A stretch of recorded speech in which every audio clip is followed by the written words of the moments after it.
এই মুহূর্তের সবথেকে বড় খবর, মুর্শিদাবাদ জেলার বড়ুয়া পঞ্চায়েত সমিতিতে ভাঙন ধরালো কংগ্রেস। হারিয়ে যাওয়া মাটি ফিরিয়ে দিতে মরিয়া জাতীয় কংগ্রেসের দখল আনার প্রস্তাব এখন বড়ুয়া পঞ্চায়েত সমিতির।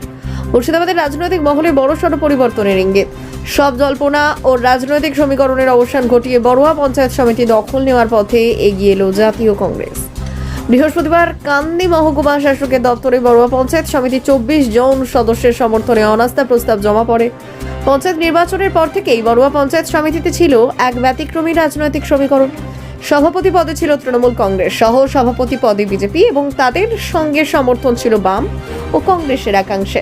ফলে কার্যত ত্রিমুখী সমীকরণে পরিচালিত হচ্ছিল সমিতি। কিন্তু 2.5 বছর কাটতে না কাটতেই বদলে গেল সেই চিত্র। বৃহস্পতিবার দেখা যায় কংগ্রেসের 6 জন এবং তৃণমূল কংগ্রেসের 18 জন নির্বাচিত সদস্য একজোট হয়ে অনাস্থা প্রস্তাব জমা দিয়েছেন। মোট 24 জন সদস্যের এই সমর্থন বর্তমান বোর্ডের ভবিষ্যৎ নিয়ে বড় প্রশ্নচিহ্ন তৈরি করেছে। উল্লেখ্য, 38 আসনের বড়ুয়া পঞ্চায়েত সমিতিতে পঞ্চায়েত নির্বাচনে তৃণমূল কংগ্রেস জয়ী হয়েছিল 21টি আসনে, কংগ্রেস 7টি, বিজেপি 7টি এবং বামফ্রন্ট 2টি আসনে। সেই সময় তৃণমূল, বিজেপি ও বামপন্থীদের সমর্থনে বোর্ড গঠন করা হয়েছিল। তবে বর্তমানে পরিস্থিতিতে সেই সমীকরণ ভেঙে নতুন রাজনৈতিক মেরুকরণের ছবি স্পষ্ট হয়ে ওঠে। রাজনৈতিক মহলের মতে তৃণমূলের 18 জন সদস্যের সমর্থন পাওয়ায় কংগ্রেসের পক্ষে নতুন বোর্ড গঠন এখন সময়ের অপেক্ষা মাত্র। বড়ুয়া পঞ্চায়েত সমিতির এই নাটকীয় পরিবর্তন মুর্শিদাবাদের জেলা রাজনীতিতে নতুন সমীকরণের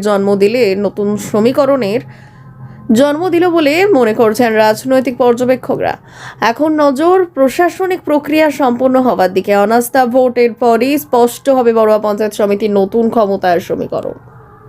হচ্ছে বড়ুয়া পঞ্চায়েত সমিতিতে যেভাবে টালবেটাল ভাবে চলছিল সেইটাকে রক্ষণাবেক্ষণ করার জন্য আমাদের সমস্ত পঞ্চায়েত সমিতির ইলেক্টেড মেম্বাররা একত্রিত হবে, তারা অনাস্থা আনতে চলেছে বর্তমান বোর্ডের এগেনস্টে।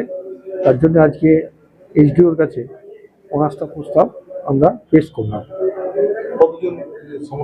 এখানে আমাদের 24 জন আজকে আছে আউট অফ 40। তার মধ্যে আমরা আজকে উপস্থিত হয়েছি এখানে 24 জন এবং আরো 2 জন আমাদের মধ্যে আসবে। টোটাল 26। না, 38-এ আমাদের এখানে আজকে উপস্থিত 24। আমরা এখানে 24 উপস্থিত 24। আমার নাম তাপস দাশগুপ্ত, আমি মহকুমা কংগ্রেসের সভাপতি এবং বড়ুয়া কংগ্রেসের অবজারভার। কংগ্রেসের পক্ষ থেকে অনাস্থা আমরা বড়ুয়া পঞ্চায়েত সমিতি আমরা অনাস্থা আজকে জমা দিলাম মাননীয় এসডিও সাহেবের কাছে বড়ুয়া পঞ্চায়েত সমিতির চেয়ারম্যানের অবসরের দাবিতে। কতজন টোটাল সদস্য আজকে কতজন মিলে? আমাদের বড়ুয়া পঞ্চায়েত সমিতিতে টোটাল 38 জন সদস্য। আমরা আজকে টোটাল 24 জন মিলে আমরা আজকে অনাস্থা প্রস্তাব আনলাম। আপনারা তো তৃণমূলের প্রতীকে জিতেছিলেন, কংগ্রেসে কেন বললেন? দেখুন, আমরা তৃণমূলের প্রতীকে জিতেছি।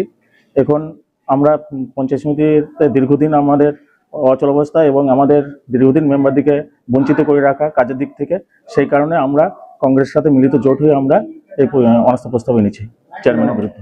আমার নাম তন্ময় কুমার ঘোষ।